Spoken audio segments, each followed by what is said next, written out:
Radhe Radhe. Welcome to our YouTube channel. और हम start करने वाले हैं अलजेब्रा। ठीक है, एज वी प्रोमिस कि हम डिफरेंशियल इक्वेशन के साथ में अलजेब्रा भी स्टार्ट करेंगे, साथ में लेते हुए चलेंगे दोनों सब्जेक्ट्स को। तो अलजेब्रा में बेसिकली हमारे पास टॉपिक है अलजेब्रा ऑफ मैट्रिसेस। ठीक है, rank and determinant of matrices की। फर्स्ट ऑफ ऑल मैट्रिसेस क्या होती है, मैट्रिसेस का अलजेब्रा। अलजेब्रा से सेंस कि एडिशन करेंगे, सब्सट्रैक्शन करेंगे, मल्टीप्लिकेशन करेंगे और डिवाइड करेंगे तो क्या रहने वाली हैं प्रॉपर्टीज ऑफ मैट्रिसेस। ठीक है, देन मैट्रिसेस की रैंक एंड डिटर्मिनेंट कैसे फाइंड करते हैं, उनकी क्या प्रॉपर्टीज हैं, एक मैट्रिसेस की आइगन वैल्यूज कैसे फाइंड आउट करी जाती हैं, एंड आइगन वेक्टर कैसे फाइंड आउट करे जाते हैं। ठीक है, आइगन वेक्टर को आइगन फंक्शन भी बोला जा सकता है। ठीक है, तो ये चार चीजें हैं अबाउट मैट्रिसेस। ये चार सॉरी तीन चीजें, ये तीन चीजें अबाउट मैट्रिसेस के बारे में है। ठीक है, कि मैट्रिसेस क्या होती हैं, उनका अलजेब्रा क्या होता है, उनकी रैंक क्या होती है, डिटर्मिनेंट क्या होते हैं, देन आइगन वैल्यूज क्या होती हैं एंड आइगन वेक्टर्स क्या होते हैं। ठीक है, देन बात आती है कि relation between roots and coefficient, कि कोई भी आपको मान लीजिए पॉलिनोमियल गिवन है। ठीक है, suppose x square plus two is equal to zero. ठीक है, देन इनके रूट्स के बारे में डिस्कशन होगा कि इनके रूट्स क्या होंगे। ठीक है, इनके रूट्स और इनके जो कॉफिशिएंट्स होंगे उनका क्या रिलेशन होगा। कॉफिशिएंट्स मींस जैसे एक्स स्क्वायर का कॉफिशिएंट कितना है, वन। यहाँ ये कितना है, टू। तो इन कॉफिशिएंट्स का इन रूट्स के साथ क्या रिलेशन होता है, वो प्रॉपर्टीज हमें देखनी है। अगर कोई पॉलिनोमियल रिपीटेड रूट्स रख रहा है तो उसका क्या सेंस है, कैसे हम पहचानेंगे कि रिपीटेड रूट है या नहीं, अगर हैं तो क्या प्रॉपर्टीज होती हैं वो। एंड एट लास्ट हमें यहाँ बात करनी है सिमेट्रिक फंक्शंस के बारे में। ठीक है, तो ये टोटल 6 टॉपिक हैं अलजेब्रा के अंदर, and we will start with matrices. Okay, तो first of all what is matrices, कि मैट्रिसेस क्या होती है। ठीक है, अगर हमें यही नहीं पता कि मैट्रिसेस क्या होती हैं तो हम कैसे बात करेंगे उनके अलजेब्रा के बारे में, उनकी रैंक के बारे में, ठीक है, उनकी प्रॉपर्टीज के बारे में। ठीक है, तो मैट्रिसेस की डेफिनेशन होती है फर्स्ट ऑफ ऑल मैट्रिक्स एक टूल है टू रिप्रेजेंट द डाटा। ठीक है, मैट्रिसेस की मदद से हम किसी भी डाटा को रिप्रेजेंट करते हैं। ठीक है, तो एक मैट्रिक्स होती क्या है, a matrix is a rectangular grid of numbers, symbols और expression arranged in rows and columns. ठीक है, एग्जाम्पल से समझते हैं कि मैट्रिक्स क्या होती है। सपोज कि ये क्लास है, क्लास 11 एंड क्लास 12। ठीक है, यहाँ इनके सब्जेक्ट्स रखे हैं साइंस, मैथ्स एंड आर्ट्स। तो साइंस में बच्चों के मार्क्स आते हैं, या फिर स्टूडेंट्स के नंबर है 30, मैथ्स वाले स्टूडेंट्स के नंबर है 20, और क्या कहते हैं आर्ट्स में है टोटल 5 स्टूडेंट्स। ठीक है, और क्लास 12 की बात करूँ तो मैं यहाँ कह देता हूँ 40, 50 एंड हेयर वी हैव 15। ठीक है, तो ये डाटा हमें गिवन किया हुआ है। ठीक है, अब इस डाटा को मैं मैट्रिसेस की फॉर्म में कैसे रिप्रेजेंट करूंगा, मैं ऐसे रिप्रेजेंट करूंगा कि मैं लिखूंगा 30 एंड थोड़ी गैप पे 40, 20, 50, 5 एंड 15। ठीक है, एंड हम इसे एक ऐसे ब्रैकेट्स के अंदर लिखते हैं। इसको हम कोई भी नोटेशन दे सकते हैं, A capital A is equal to, या फिर आप कैपिटल बी देना चाहें, कुछ भी। ठीक है, वो आपके ऊपर डिपेंड करता है। So this is a matrices. तो इसका कहने का मतलब ये है कि एक मैट्रिक्स एक रेक्टेंगुलर ग्रिड होती है। अब ग्रिड का मतलब होता है कुछ ऐसा। ठीक है, रेक्टेंगुलर ग्रिड होती है कुछ नंबर्स की या फिर सिंबल्स की या कोई एक्सप्रेशन हो, जो अरेंज हो किन में, रोज में या कॉलम्स में। अब रोज क्या होती है, रोज होती है देखो ये, जैसे ये जो है आपकी, ये है रो 1, ये है आपकी रो 2, ये है आपकी रो 3। ठीक है, ये आपकी जैसे ये जा रही है, ये पहली रो, ये दूसरी रो हो गई, और ये हो गई आपकी तीसरी रो। ठीक है, ये होते हैं कॉलम्स, C1, C2। तो ये हो गया आपका पहला कॉलम, ये हो गया आपका दूसरा कॉलम। ठीक है, तो ये क्या बन रही है, ये एक काइंड ऑफ ग्रिड बन रही है ना, जैसा हमने यहाँ दिखाया। ठीक है, तो ऐसा रिप्रेजेंटेशन जहां पे हम कुछ नंबर्स को, सिंबल्स को, एक्सप्रेशंस को अरेंज करते हैं, किसमें, रोज में एंड कॉलम्स में। ठीक है, that representation is called matrix. ठीक है, तो बेसिक सी डेफिनेशन है कि किन्हीं भी नंबर्स को या सिंबल्स को एक रेक्टेंगुलर ग्रिड की फॉर्म में लिखना, रोज एंड कॉलम्स में, मैट्रिसेस कहलाता है। ठीक है, अब बेसिक नोटेशन क्या होती है, आपके पास मान लिया हम जो भी एलिमेंट्स होते हैं, A is equal to, it is denoted by A I J. ठीक है, and here we write as M cross N, ठीक है। What is M? M is number of rows, कि कितनी नंबर ऑफ रोज है। What is N? Number of columns, कि कितने column है उस मैट्रिक्स के पास में, ठीक है। और हम हमेशा ऐसे लिखते हैं एम क्रॉस एन, पहले आएंगी रोज देन आएगा कॉलम। तो अगर मैंने यहाँ जो मैट्रिक्स की बात करी, यहाँ टोटल कितनी रोज हैं? R1 R2 R3, 3 rows. And कितने कॉलम? 2। तो ये क्या हो जाएगा? 3 क्रॉस 2, ठीक है। तो this matrix will represented like this, Aij is equal to 3 cross 2, ठीक है। अब ये Aij क्या है? मैट्रिसेस के एलिमेंट्स को लिखते हैं, जैसे Aij। अब जैसे पहले यहाँ देखिए कितनी रोज हैं, रो 1 रो 2 रो 3, C1 C2 C3, 3 रो 3 कॉलम, सो 3 क्रॉस 3। इस चीज को क्या बोला जाता है? एम क्रॉस एन, ठीक है। M cross N is what? Order, order of matrix, okay. तो अगर कोई आपसे पूछे कि what is order of a matrix, then M cross N is the order of a matrix, ठीक है। अब यहाँ एम भी 3 है और एन भी 3 है। अब हम लिखते हैं A is equal to Aij of 3 cross 3, ठीक है। जहां आई हमारा वेरी करेगा 1 2 3, और जे भी हमारा वेरी करेगा 1 2 एंड 3 में। कैसे? देखिए, पहली रो A11 क्या दिखाता है? पोजीशन को, ठीक है। कि पोजीशन क्या है? पहली रो और पहली कॉलम, ठीक है। अगर मैं 1 1 की बात करता हूँ, A11, ये क्या दिखाता है? पहला नंबर रो को, ठीक है। दूसरा नंबर क्या दिखाता है? कॉलम, ठीक है।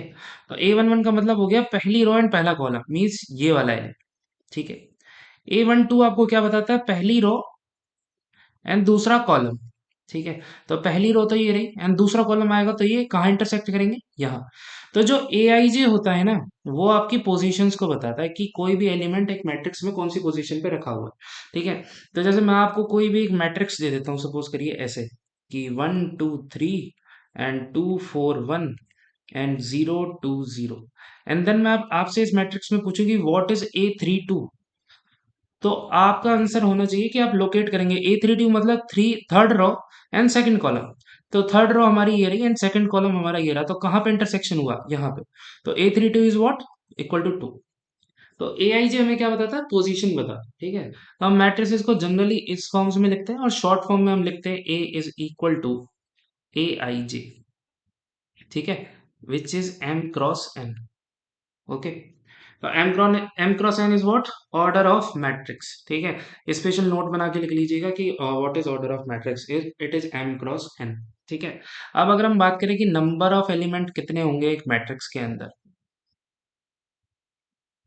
ठीक है। तो देखिए ये जो मैट्रिक्स है इसमें कितने एलिमेंट है? 1 2 3 4 5 6 7 8 एंड 9, ठीक है। और अगर आप इसको मल्टीप्लाई करेंगे तो कितने एलिमेंट मिलेंगे? 3 × 3 इज व्हाट? 9। दोनों बराबर आ रहे हैं, ठीक है। यहाँ हम बात करते हैं मैट्रिक्स 3 क्रॉस 2 कितना होता है? 6। एलिमेंट्स काउंट करिए, 1 2 3 4 5 6। इट मीन्स जो आपके नंबर ऑफ एलिमेंट्स होंगे ना, वो इक्वल टू होंगे m इंटू एन के बराबर, ठीक है। कि क्या आएंगे नंबर ऑफ एलिमेंट्स, जिसे हम लिख देंगे m n, ओके। तो नंबर ऑफ एलिमेंट्स होते हैं m इंटू एन, और ऑर्डर ऑफ मैट्रिक्स होता है m क्रॉस n, ठीक है। इसका जो आउटकम आएगा वो number of elements and order of matrix is m cross n, okay. ये हमारा बेसिक था मैट्रिसेस का। अब हम बात करेंगे कि कौन कौन सी टाइप की मैट्रिसेस होती हैं हमारे पास, ठीक है। Types is very important, because जैसे आप क्या कहते हैं, जब आप आइगन वैल्यूज एंड डिटर्मिनेंट की बात करेंगे या रैंक की बात करेंगे ना, तब आपको पता होना चाहिए कि आप कौन सी मैट्रिक्स के साथ डील कर रहे हैं, ठीक है। इन जनरल अच्छी बात है कि मैट्रिसेस की क्या डेफिनेशन है, बट अगर आपको टाइप्स बहुत अच्छे से याद होंगी ना, कि कौन सी मैट्रिक्स किस टाइप की होती है, कैसी होती है, क्या होती है, देन हम इजीली प्रॉपर्टीज को डिफाइन कर पाएंगे उन मैट्रिसेस को, ठीक है। तो आज हम कुछ एक मैट्रिसेस के बारे में बात करेंगे, नेक्स्ट क्लास में हम और भी मैट्रिसेस के बारे में बात करेंगे, and then we will discuss about ranks, ठीक है।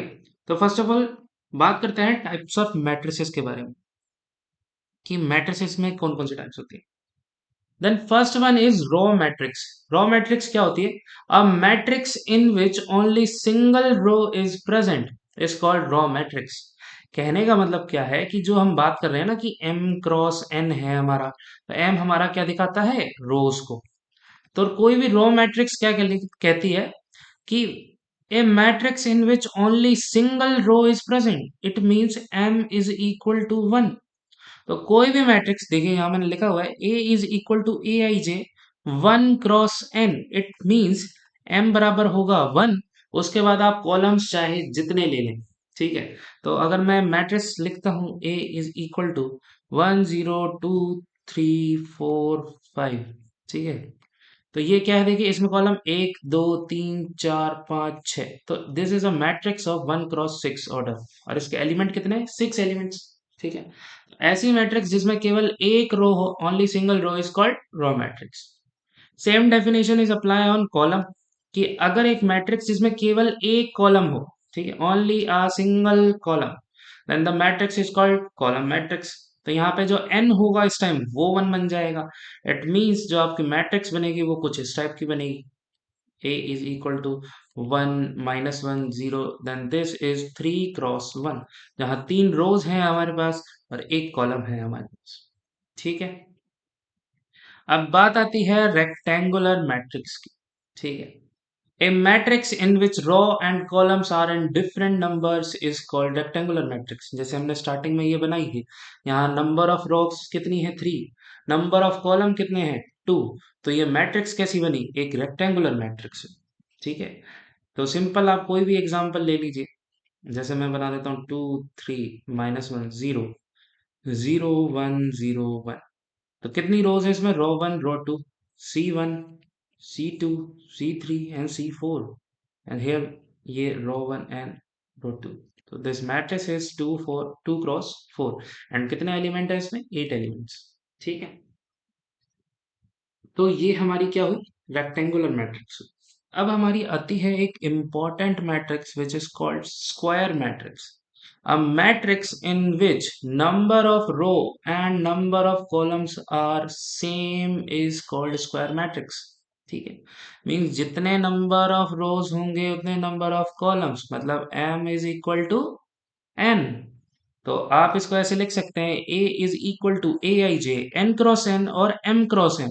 कोई फर्क नहीं पड़ता क्योंकि दोनों इक्वल हैं, तो आप m क्रॉस m भी लिख सकते हैं और n क्रॉस n भी लिख सकते हैं। जैसे देखिए आपने यहाँ पे ये जो मैट्रिक्स देखी, ये कितने ऑर्डर की थी? 3 क्रॉस 3 की, मतलब रो भी 3 और कॉलम भी 3। मतलब ये मैट्रिक्स कैसी हुई? ये मैट्रिक्स हुई एक स्क्वायर मैट्रिक्स, ओके। तो आप कोई भी मैट्रिक्स बना लीजिए, जैसे 1 0 0 1, this is 2 cross 2। We have -1 0 1 0 1 0 1 1 1, 3 rows and 3 columns, 3 rows and 3 columns, ठीक है, दोनों इक्वल हैं। It means this matrix is what? Square matrix, ठीक है। अब स्क्वायर मैट्रिसेस के अंदर भी कुछ स्पेशल टाइप के मैट्रिसेस होती हैं, ठीक है। वो कौन कौन सी होते हैं हम देख लेते हैं।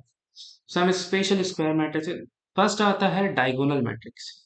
ये मैट्रिक्स क्या होती है कि अगर every element other than diagonal are zero, then matrix is called diagonal matrix. अब बात आती है कि व्हाट इज डायगोनल, ठीक है। सपोज पहली चीज ये क्या है? एक स्क्वायर मैट्रिक्स है, तो मैं कोई भी एक मैट्रिक्स ले लेता हूँ जो एक स्क्वायर मैट्रिक्स हो, ठीक है।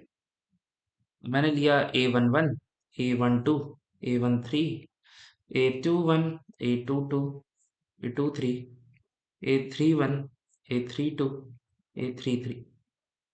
तो ये जो एलिमेंट है ना हमारे, ये हमारे क्या कहलाते हैं? डायगोनल एलिमेंट, ठीक है। तो डायगोनल एलिमेंट क्या हुए? A11, A22, A33, A44, जो भी चलेंगे, ठीक है। दिस विकर्ण is called diagonal elements, okay. तो इसका कहना यह है कि every element other than diagonal are zero, then matrix is called diagonal. मतलब अगर A11, A22, A33, A44 इनको छोड़ के बाकी सारी एलिमेंट जीरो हो जाए, ठीक है। इन एलिमेंट की बात नहीं कर रहे हम, ये एलिमेंट जीरो हो भी सकते हैं, नहीं भी हो सकते, ठीक है। बट इनके अलावा जो भी हो वो जीरो हो जाए, तो मैट्रिक्स कैसी कहलाती है? डायगोनल।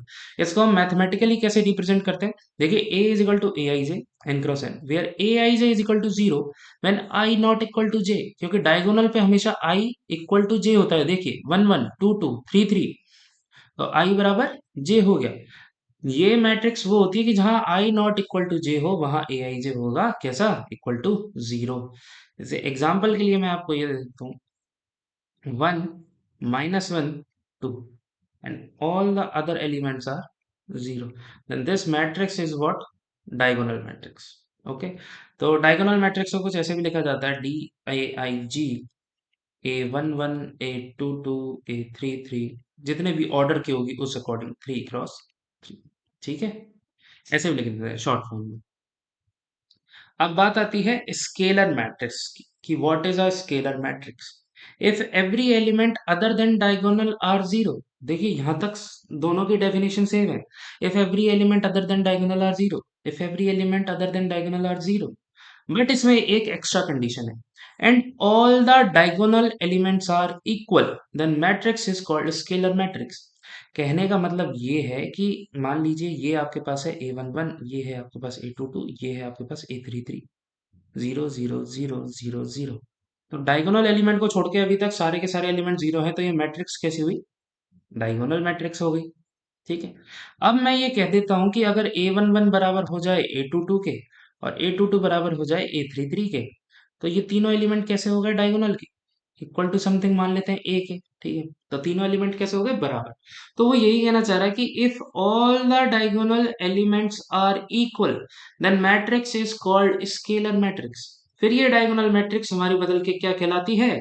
स्केलर मैट्रिक्स कहलाती है। ठीक है, तो मैथमेटिकली ऐसे रिप्रेजेंट करते हैं, A is equal to A I J, where A I J of order N cross N, जहां पे A I J equal to zero होगा जब I not equal to J. देख लीजिए यहाँ पे आई क्या है? आई बराबर 1 और जे क्या है? 2, तो दोनों इक्वल नहीं है ना। यहाँ आई बराबर 1, जे बराबर 3, दोनों इक्वल नहीं है तो 0। तो सारे एलिमेंट्स जहाँ पे आई नॉट इक्वल टू जे है वो तो हो 0, और ए आई जे जब I is equal to J हो वो हो इक्वल ए के बी के, आप कोई भी नंबर चूज कर सकते हैं। ठीक है, मेन चीज ये है डायगोनल एलिमेंट इक्वल होना चाहिए, तो वो मैट्रिक्स कैसे कहलाती है? स्केलर मैट्रिक्स कहलाती है। ठीक है, नाउ हम बात करते हैं आइडेंटिटी मैट्रिक्स के बारे में। ठीक है, ए स्केलर मैट्रिक्स, उसने पहले ही बोल दिया कि कोई मैट्रिक्स जो स्केलर मैट्रिक्स हो। ठीक है, स्केलर मैट्रिक्स के बारे में हम क्या जानते हैं? अभी अभी हमने पढ़ा कि डायगोनल के सारे एलिमेंट बराबर होने चाहिए, बाकी सारे एलिमेंट जीरो होने चाहिए। तो ये हमारी कैसी मैट्रिक्स हो गई? स्केलर मैट्रिक्स हो गई। अब वो ये कह रहा है कि एक scalar matrix in which each diagonal element is equal to 1। देखिए स्केलर मैट्रिक्स में उसने सिर्फ इतना कहा था कि एलिमेंट्स आर इक्वल। अब वो कुछ भी हो सकता था, ए की वैल्यू 1 हो सकती थी, -1 हो सकती थी, 0 हो सकती थी, 2 हो सकती थी, कुछ भी हो सकती थी। बट जब उसने स्पेसिफिक बोल दिया कि ए की वैल्यू कितनी होनी चाहिए? 1, तो मैट्रिक्स क्या बन गई हमारी? आइडेंटिटी मैट्रिक्स बन गई। ठीक है, देख लीजिए यहाँ पे हमने क्या लिखा है? A I J is equal to 1 when I equal to J, and A I J is equal to 0 when I not equal to J, then this matrix is called identity. तो आइडेंटिटी को हम कैसे लिखेंगे? 1 1 1 0 0 0 0 0 0। So this matrix is called what? Identity matrix. Okay. अब बात आती है upper triangular matrix की। ठीक है, ये क्या कहता है कि A matrix is called upper triangular if A I J is equal to 0 when I greater than J. ठीक है, अब आई ग्रेटर देन जे हमें कब मिलता है? देखिए हम मैट्रिक्स बनाते हैं, A11, A12, A13, A21, A22, A23, A31, A32, A33। ठीक है, कोई डाउट नहीं। और उसने क्या बोला? आई ग्रेटर देन हो जे। अब हमें पता है ए आई जे में आई होता है, रो होती है ये, और ये होता है कॉलम। तो इसका कहने का मतलब है जहां पे रो बड़ी हो और कॉलम छोटा हो। ठीक है, अब देखिए यहाँ पे क्या है? आई बराबर कितना है? 2, और जे बराबर है 1, तो 2 ग्रेटर देन 1 होता है? बिल्कुल होता है। तो इसका मतलब A21 हमारा क्या होना चाहिए? Equal to 0। सिमिलरली A31, 3 भी हमारा ग्रेटर देन 1 है, तो ये भी क्या होना चाहिए? 0। A11 दोनों बराबर हैं और बराबर के लिए कोई कंडीशन नहीं है। ठीक है, यहाँ आते हैं A22, तो ये भी दोनों बराबर है। यहाँ आते हैं, यहाँ क्या है? 1 2, 1 इज नॉट ग्रेटर देन 2, तो ये 0 नहीं हो सकता। सिमिलरली A13 भी 0 नहीं हो सकता, A23 भी 0 नहीं हो सकता क्योंकि I लेस देन है जैसे। बट यहाँ बात करते हैं, देखिए A32, 3 इज ग्रेटर देन 2, तो I ग्रेटर देन J हुआ, तो A32 भी हमारा क्या होगा? 0। ठीक है, अब अगर आप इस मैट्रिक्स को ध्यान से देखें, तो देखो ये मैट्रिक्स क्या बनी हमारी? ये मैट्रिक्स बनी हमारी A11, A22, A33। ठीक है, A12, A13, and A23 and all the entries are 0. अब अगर आप ध्यान से देखें, ठीक है, तो ये क्या बन रहा है? देखिए ये एक ट्रायंगल बन रहा है ना, और ट्रायंगल कहाँ बन रहा है? ऊपर की तरफ। That's why this matrix is called upper triangular matrix. समझ में आई बात? ठीक है। अब लोअर ट्रायंगुलर मैट्रिक्स क्या कहलाती है? A matrix is called lower triangular if A I J is equal to zero when I less than J. अब आई लेस देन जे कहाँ होता है? आई लेस देन जे होता है यहाँ पे, अगर मैं 3 क्रॉस 3 की बात कर रहा हूँ तो। ठीक है, क्योंकि देखिए यहाँ क्या है, 1 2, तो 1 इज लेस देन 2। यहाँ है 1 3, 1 इज लेस देन 3। यहाँ है 2 3, तो 2 इज लेस देन 3। तो इट मीन्स ऐसी मैट्रिक्स जहाँ पे ये तीन एंट्रीज जीरो हो, या फिर डायगोनल के ऊपर वाली एंट्रीज जीरो हो, तो क्या, तो हमें कौन सी मैट्रिक्स मिलेगी? देखिए, A11, A22, A33, these elements are zero. Here we have A21, A31 and A32। देखिए अब हमें यहां से क्या मिला? हमें मिला क्या? अब ये ट्रायंगल हमारा नीचे की तरफ बन रहा है, अगर आप गौर से देखें तो, क्योंकि ऊपर की सारी एलिमेंट्स जीरो हैं। तो डायगोनल के ऊपर के एलिमेंट अगर जीरो हो तो matrix is called lower triangular matrix, और डायगोनल के ऊपर के एलिमेंट्स अगर नॉन जीरो हो और नीचे के एलिमेंट्स हो जीरो, तो मैट्रिक्स होती है हमारी अपर ट्रायंगुलर मैट्रिक्स। ठीक है, ये हमारी कुछ स्पेशल मैट्रिसेस थी। ठीक है, अभी और भी टाइप्स बच रहे हैं, बट अभी हमने इसकी बात करी। नेक्स्ट क्लास में हम जो रिमेनिंग मैट्रिसेस हैं उनके बारे में बात करेंगे, एंड उनकी प्रॉपर्टीज के बारे में बात करेंगे। आपका काम ये है कि आप इन सारी मैट्रिसेस के एग्जाम्पल खुद बना के देखेंगे कि कौन सी मैट्रिक्स क्या होती है। आपको केवल और केवल डेफिनेशन को फॉलो करना है, और उससे ज्यादा आपको कुछ दिमाग लगाने की जरूरत नहीं है। ठीक है, अच्छे से समझते हुए पढ़िए, कोई डाउट हो आप कमेंट सेक्शन में बोल सकते हैं, एंड मिलते हैं नेक्स्ट क्लास में। Thank you so much.